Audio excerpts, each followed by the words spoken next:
Olá! A gente está vivendo hoje um dos períodos mais tensos no mundo desde a Segunda Guerra Mundial, sabia?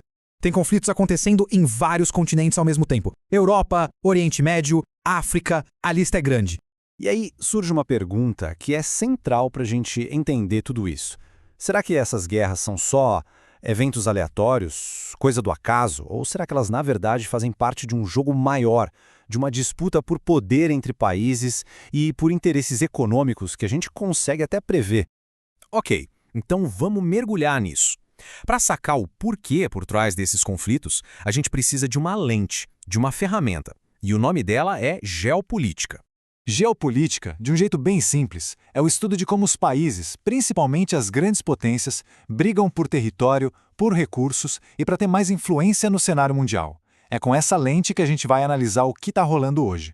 E o que está em jogo nessas disputas, afinal? Bom, não é nada abstrato, não. É bem concreto. Olha só, controlar territórios, garantir o acesso a recursos naturais importantíssimos como petróleo e minerais, tem influência sobre as rotas por onde passam as mercadorias e, claro, poder militar. No fim das contas, a maioria das guerras é sobre isso, poder e recursos. Beleza, agora que a gente já entendeu a teoria, vamos ver como isso funciona na prática. Vamos dar uma olhada em alguns dos principais conflitos que estão acontecendo agora, justamente por essa ótica da geopolítica. O primeiro caso, um dos mais falados, é a guerra entre a Rússia e a Ucrânia. Ela se intensificou de um jeito absurdo em 2022 e virou, sem dúvida, um dos maiores eventos geopolíticos do nosso tempo. E aqui o ponto é o seguinte, esse conflito é um exemplo de livro sobre disputa por território e por áreas de influência militar. De um lado tem toda uma questão histórica de fronteiras. Do outro, uma tensão que só crescia com a expansão da OTAN, que é a Aliança Militar do Ocidente, em direção ao leste, cada vez mais perto da Rússia. Agora, vamos para o Oriente Médio, para um conflito que é um dos mais longos e mais complicados do mundo, a questão entre Israel e Palestina. As raízes disso vêm lá de 1948, e mais recentemente a gente viu uma nova e terrível escalada com a guerra em Gaza. O que chama atenção aqui são as várias camadas, né?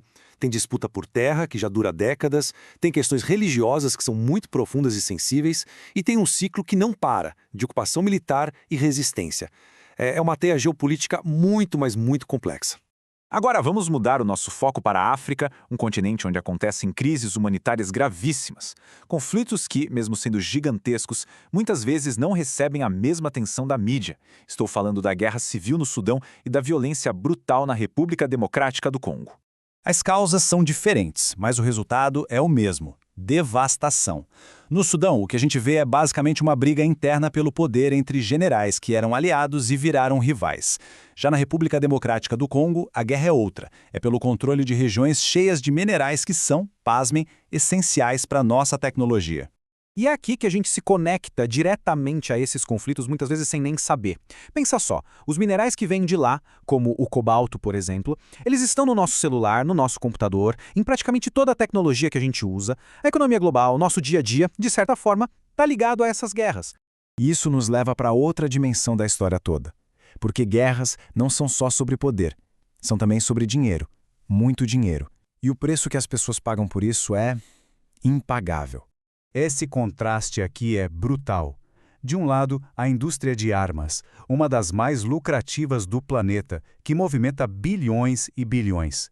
E do outro lado, o preço humano, as pessoas, civis mortos, cidades destruídas, fome e milhões de pessoas que são forçadas a fugir de suas casas e se tornam refugiadas.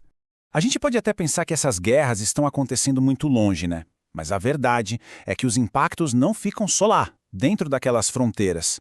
Eles se espalham pelo mundo todo com um efeito dominó. Uma guerra num lugar específico pode, por exemplo, fazer o preço da comida subir no mundo inteiro. Pode gerar uma crise de energia, pode causar ondas de migração e, claro, pode aumentar a tensão geral entre os países. Ninguém sai ileso. É por isso que entender de geopolítica não é só um papo de especialista, sabe? É uma ferramenta crucial para a gente ter consciência do mundo em que vive, para a gente conseguir ler as notícias e entender as forças que estão moldando a nossa realidade. Então, voltando para a nossa pergunta lá do começo, as guerras acontecem por acaso? A resposta, depois de tudo isso, é um claro não. Elas não brotam do nada. Elas são o resultado muitas vezes previsível de disputas políticas econômicas e territoriais bem claras. E toda essa análise deixa a gente com um pensamento final muito importante. Quanto mais informação, quanto mais consciência política a sociedade tiver, maiores as chances de defender a paz, de lutar por justiça. Porque, no fim das contas, entender como o mundo funciona é o primeiro passo e o mais importante para quem sonha em um dia transformá-lo para melhor.